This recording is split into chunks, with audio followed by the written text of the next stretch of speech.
ನಮಸ್ಕಾರ ವಿದ್ಯಾರ್ಥಿಗಳೇ, ಲೇಔಟಿಂಗ್ ಮತ್ತು ನೋಟಿಸ್ ಬೋರ್ಡ್ ಅನ್ನು ತಯಾರಿಸುವ ವಿಷಯಕ್ಕೆ ಸುಸ್ವಾಗತ. ಈ ಅಧ್ಯಾಯದ ಕೊನೆಯಲ್ಲಿ ನಿಮಗೆ ಇದನ್ನು ಕಲಿಯಲು ಸಾಧ್ಯವಾಗುತ್ತದೆ. ನೋಟಿಸ್ ಬೋರ್ಡ್ ಅನ್ನು ಹೇಗೆ ಮಾಡುವುದು?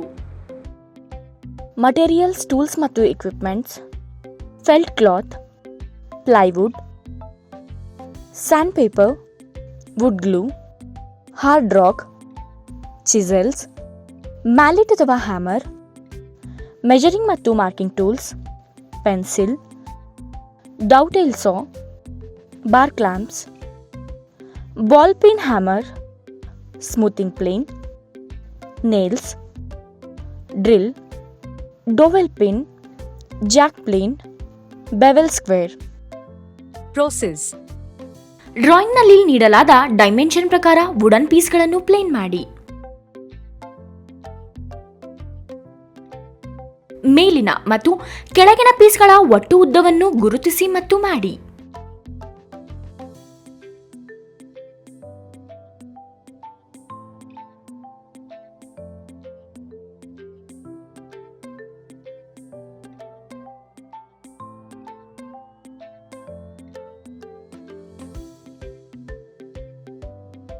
ಮೇಲಿನ ಮತ್ತು ಕೆಳಗಿನ ಭಾಗಗಳ ಎರಡೂ ತುದಿಗಳಲ್ಲಿ ಮೀಟರ್ ಬಿಲ್ಡ್ ಜಂಟಿ ಸಾಕೆಟ್ ಭಾಗ ಗುರುತಿಸಿ ಮತ್ತು ಮಾಡಿ. ಎರಡೂ ಬದಿಯ ಪೀಸ್ಗಳ ಒಟ್ಟು ಉದ್ದವನ್ನು ಗುರುತಿಸಿ ಮತ್ತು ಮಾಡಿ.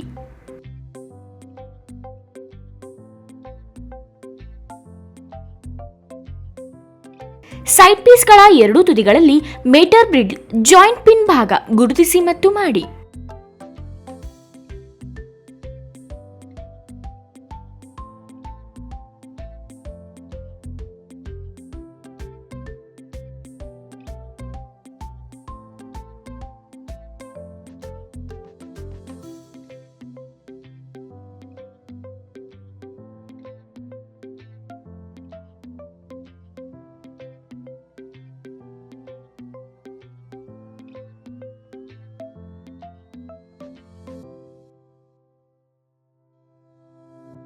ಅಗತ್ಯವಿರುವ ಡೌಟೈಲ್ ಪಿನ್ ಅನ್ನು ತಯಾರಿಸಿ. Mark the drill hole position on the middle of the joint. Socket part.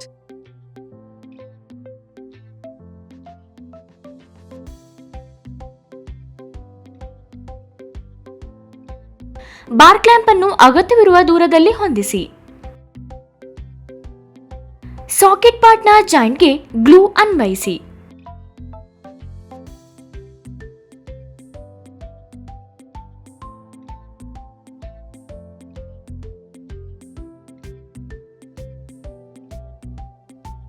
Piece ಅನ್ನು ಒಟ್ಟಿಗೆ ಜೋಡಿಸಿ.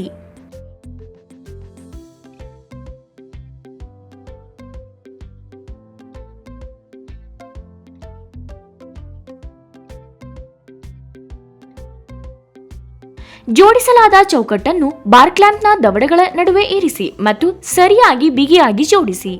ಬಾರ್ ಕ್ಲಾಂಪ್ ಅನ್ನು ಬಿಗಿಗೊಳಿಸಿ. 6 mm ಡ್ರಿಲ್ ಬಿಟ್ ಅನ್ನು ಗುರುತಿಸಿದ ಬಿಂದುವನ್ನು ಡ್ರಿಲ್ ಮಾಡಲು ವುಡನ್ ಪೆಗ್ನ ಸರ್ಫೇಸ್ನಲ್ಲಿ ಫೆವಿಕಾಲ್ ಅನ್ನು ಅಪ್ಲೈ ಮಾಡಿ.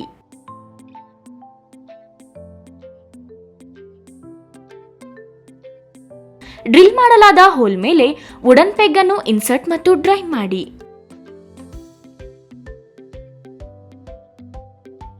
ಇತರ 3 ಜಾಯಿಂಟ್ಗಳಿಗೆ ಅದೇ ವಿಧಾನವನ್ನು ಪುನರಾವರ್ತಿಸಿ.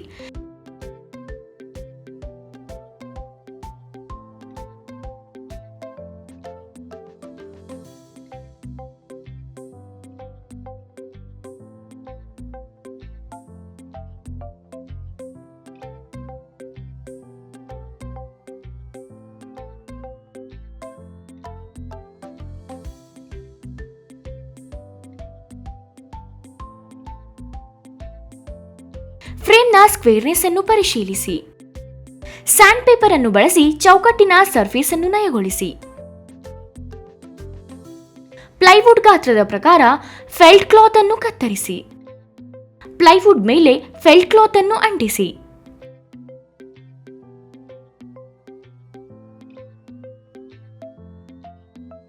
ಪ್ಲೈವುಡ್ ಅನ್ನು ಫ್ರೇಮ್ನ ಹಿಂಭಾಗದಲ್ಲಿ ಇರಿಸಿ. ಪ್ಲೈವುಡ್ ಮೂಲಕ ನೇಲಿಂಗ್ ಮೂಲಕ ಫ್ರೇಮ್ ಮತ್ತು ಪ್ಲೈವುಡ್ ಎರಡನ್ನೂ ಸೇರಿಸಿ. ಸರಾಗವಾಗಿಸುವ ಸಮತಲವನ್ನು ಬಳಸಿಕೊಂಡು ಎಲ್ಲಾ ಸರ್ಫೇಸ್ ಅನ್ನು ನಯಗೊಳಿಸಿ. ನೋಟಿಸ್ ಬೋರ್ಡ್ನ ಸರ್ಫೇಸ್ಗೆ ಸ್ಯಾಂಡ್ ಪೇಪರ್ ಅನ್ನು ಅನ್ವಯಿಸಿ ಮತ್ತು ಡ್ರಾಯಿಂಗ್ ಪ್ರಕಾರ ಅದನ್ನು ನಯಗೊಳಿಸಿ.